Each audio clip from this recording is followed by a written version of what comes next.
Well, I started off wanting to fight for my country in the military, where one should do that sort of thing. And I've always had that motivation.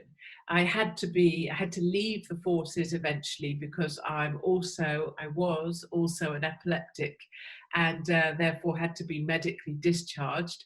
I think between the military and myself, we worked out that an epileptic with an SA-80 automatic weapon might not be the finest idea to mankind. But I carried on my fight. So via a winding path that included a stint on the British version of The Apprentice, which I had watched when I was in America working as a management consultant in Manhattan. I ended up in the British media. I became known as a woman with forthright and forceful opinions that were possibly not to everybody's taste. I am known for speaking out plainly as I see it, and certainly for my country that I'm fighting for now. You know, my best way of summarizing that position is that I am a white, Christian, conservative, straight, married mother of 3 children, and I am proud of all those things. And all those things are the wrong answer today in Britain in 2020. Well, let's follow up with that. There's a sort of comment that I get periodically that Britain isn't Britain anymore. What does that mean? And if it's not that, what is it? Yes, and it sort of doesn't get you sometimes until you see a little bit of footage on the TV or something. And it doesn't need to be a long time ago. It doesn't need to be the war years. It could just be footage from 1980s when you remember, oh, I remember that country. I remember London when it looked like that, when it felt like my capital city. And so all these years later, we're very much forced out from within. You know, I'm an outsider in my own country. And I'm a minority in Bradford, Birmingham, Leicester, Luton. I could carry on. The list is very long. And demographically speaking, by 2030, Muslim births outnumber births to all other religions. And by 2040, British Christians or British people that aren't Muslim are in the minority in the whole country. And that isn't a problem in and of itself. This isn't anything against any particular religion. It's just that when you are forced out from your own land, when the things that matter to you are seen as wrong, when churches are being burned weekly by the other religion, when people, you know, I get emails often from elderly people and they say to me, they're glad their time is nearly up so they won't have to see their country fall. And that's so upsetting to read, but also that's where I see my motivation, is to reassure those elderly couples that there is someone still fighting for what we used to know, and to try and carve out a small space where we can still, for me to reassure them they're not on their own. And I think it's something you will understand, Americans understand well right now, is possibly this is one of the loneliest times. People feel more on their own than at any time in their past. And I think people like you and I are here to remind people that actually you're not on your own. We are many. And when we all work together, we are really powerful as a group. Well, let's talk about this immigration issue. You raise a point that we talk about here quite a bit, especially it's an attack on Trump to say he's against immigration. Are your borders still open? There is talk after Brexit, where the British people brilliantly on the 23rd of June came out and said, we are going to leave the European Union. We are supposed to be taking back control of our borders. We're supposed to be getting a points-based immigration system.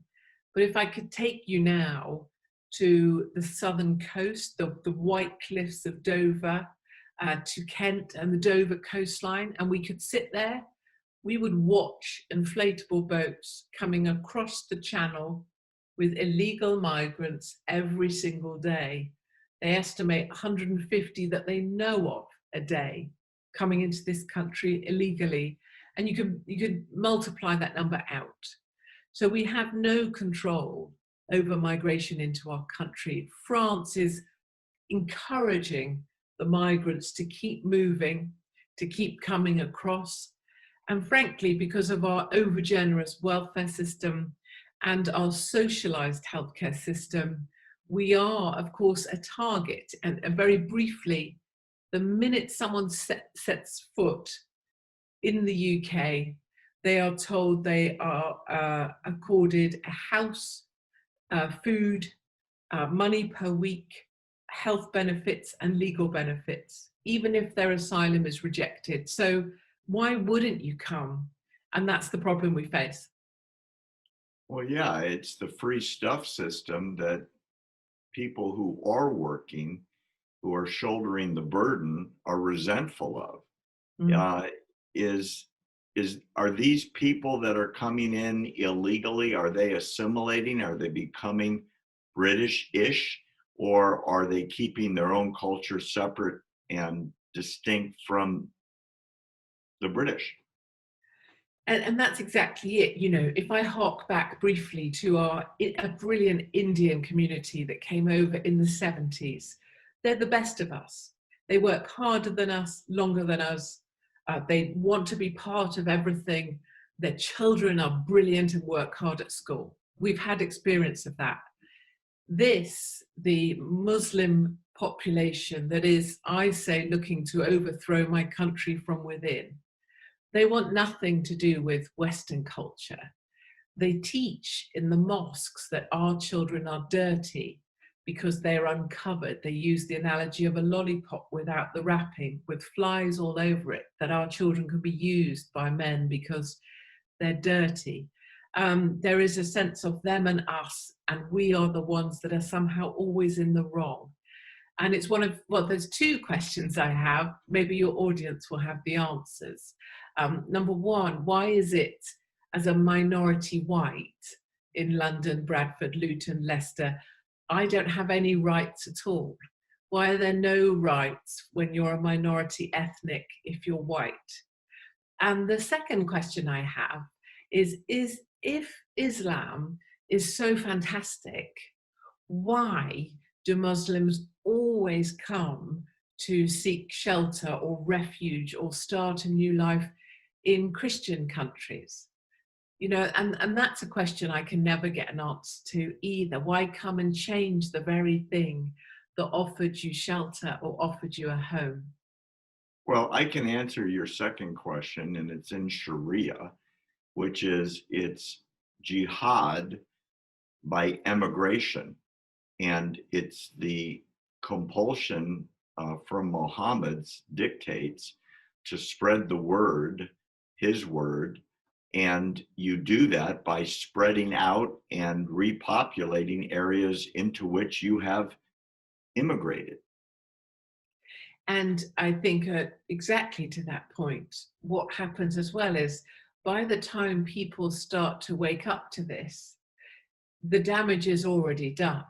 The scaffolding and the infrastructure of a complete power grab is already there.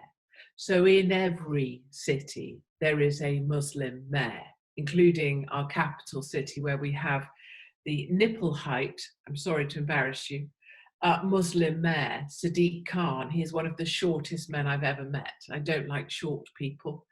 You know, they take over the police. There is a Muslim police association, Muslim housing, and mosques, of course. In the uppermost islands, there's only 8 people living on some of these islands. They've just built another mosque. So you're completely right about territorial control, stamping authority, owning the substructure of a country before you show your face. And right now, Islam is showing its face. And of course, we only have 20 years left before we are the minority in our own country. We will make America great again.